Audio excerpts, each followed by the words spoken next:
It's time to make it, just give it a try. 'Cause you can make it like the old fat guy.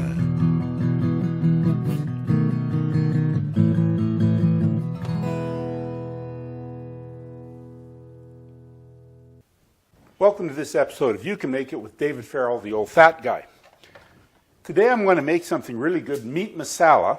And one of the best things about being on blogs and that kind of thing is you occasionally meet nice people. And the nice people from Lucky Meat Masala have sent me some of their product to try. So it's been given to me for free, but I'm going to give you my honest opinion of it. It's a spice mix and you add the rest of the ingredients yourself. So let's get right into it. We're going to start off by preheating some oil. Now you can use a heavy frying pan or whatever, but I found my wok is convenient for this kind of thing because there's a lot of cooking of vegetables. So I got my electric wok set up to about medium-high or 360 degrees. And I've heated a couple tablespoons of some oil in it. Now they tell you to use 100 milliliters or a little under half a cup of oil in total. I just poured a couple of tablespoons into my wok and I've had it heating so it's nice and hot. Now to that I'm going to add 200 grams, they call for, of diced onion. 200 grams in a medium dice comes out to about 1.5 cups or 375 milliliters. So I'll just put that in my wok, and they say to stir fry it until the onions are kind of soft. So we'll just give it a couple of minutes of stir frying.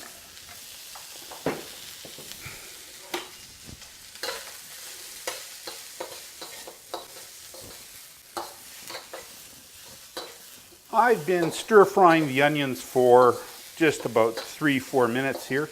And they're just starting to get translucent and soft. Now, they then tell you to chop up 2 green chilies and add them, and 100 grams of chopped tomatoes, which I found to be about half a cup of diced tomatoes.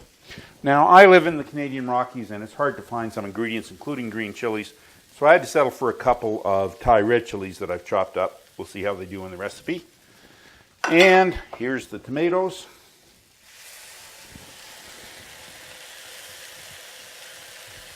And then we're just going to stir fry this for a few more minutes. I've been stir frying this for a couple more minutes, and I'll tell you, there's sure some interesting smells coming off of that chili. So if I sneeze a little bit or cough, it's because the chili's getting to me. Now I'm going to turn the heat off, and we're going to get my blender out. Oh, those chilies are, whew. So I'm going to put this in my blender.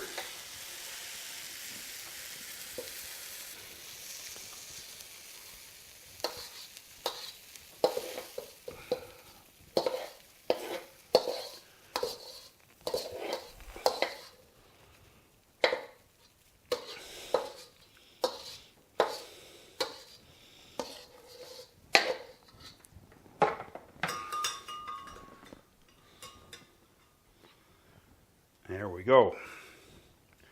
Now we'll set my blender up.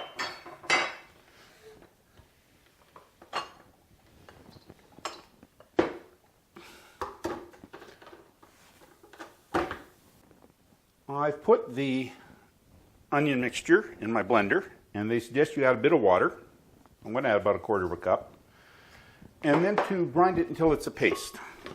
So I'll just turn my blender on, put it on pulse, and do a little bit of mixing.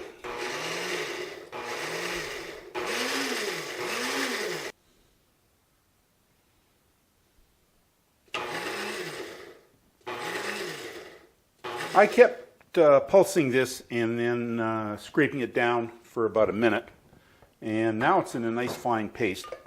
Now we have to change to using a glass mixing bowl and do some other stuff, so just give me a moment to get some different equipment out.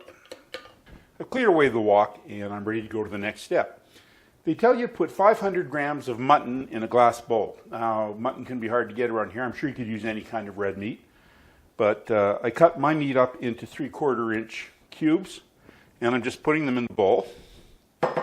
Then they tell you to add the paste to it.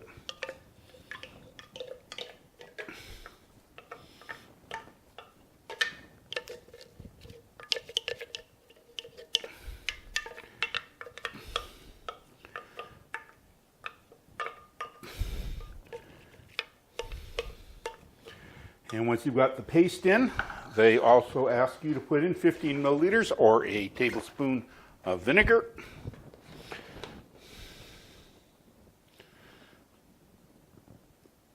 There we go, 1 tablespoon exactly. A little bit more, like a little tart. Okay. And then 1 package of their spice mix. Now the box came with 3 packages, so just use one of them. It says 20 grams on there, and they tell you that's the one to use. And just add that to this mixture. Well, it's a wonderful color.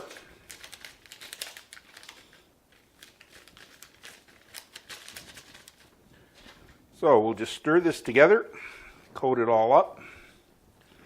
Now they say to add some salt. I'm trying to get salt out of my diet, so I'm not adding any, but if you want to throw a little bit of salt in, you go ahead.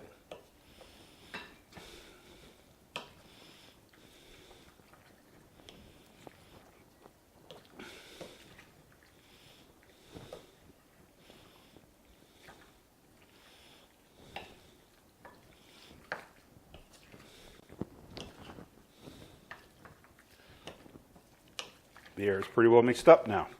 Now it tells you to let this sit for 30 minutes to an hour to marinate, so we'll do just that. And I'll see you in about an hour. So the meat's marinated for about 45 minutes. I've preheated my wok to medium-high, or about 350 degrees. I'm going to add the remainder of the oil 100 milliliters of oil that I used to cook before, to the pan. And then we're going to add another 100 grams, or about 3/4 of a cup of chopped onion. There we go. And they want us to stir fry this until it gets a little golden brown.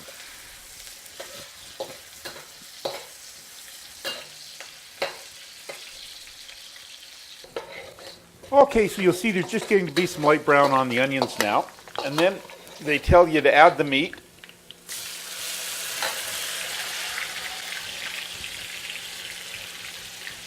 And,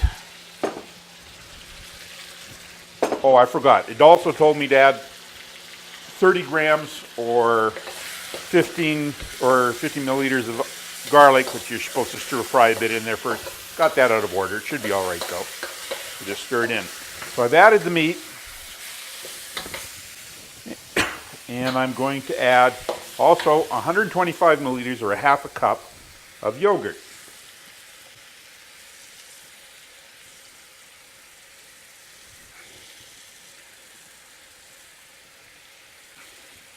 Now it says to continue to stir it over high heat until some oil separates out. So let's give that a go.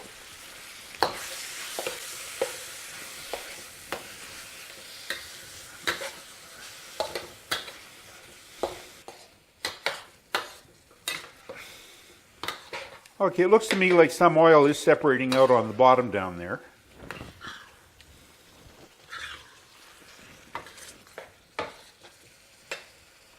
So now it says to add 600 milliliters, or 3 cups of water. Now you'll note it's hot water, and you'll note this is a little cloudy because I used it to clean out the blender just to make sure I got all the seasoning and spices in it. So we'll add that, and we're just going to bring that to a boil.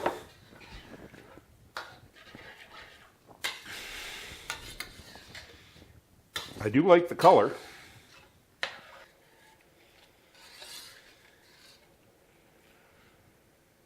Okay, you can see that it's come to a boil. Nice bubbles breaking on the surface there. So now what I'm going to do is turn the heat on my wok down to simmer. And put the lid on, and it says to cook it until the meat is really tender. Now my experience has been that could be a couple of hours from when I've done any stews or anything, but I'll check it in about an hour and then look at it again in 2 hours if it needs it. So let's let it simmer.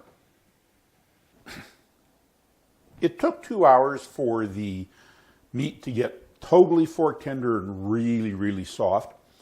And it developed a really nice thick sauce, as you can see.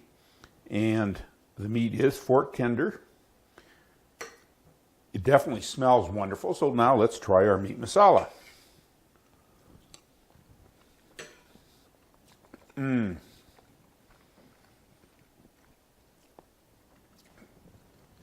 as with all East Indian or South Asian dishes, it has a wonderful complexity with different layers of flavor that come through from the beginning of your first bite and change slightly through till after you've eaten it.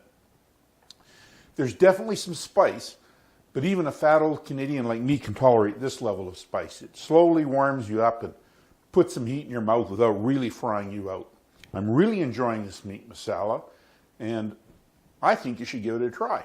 I believe if you like a really good curry, this Lucky Masala, meat masala, is absolutely delicious, and you can make it.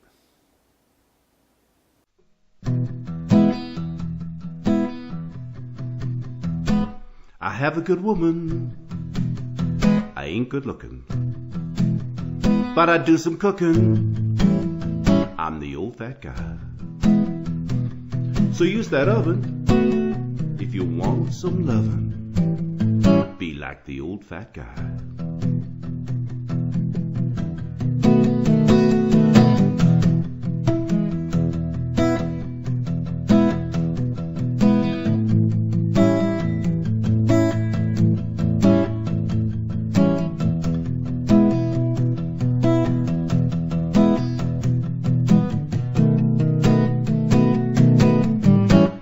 Be like the old fat guy.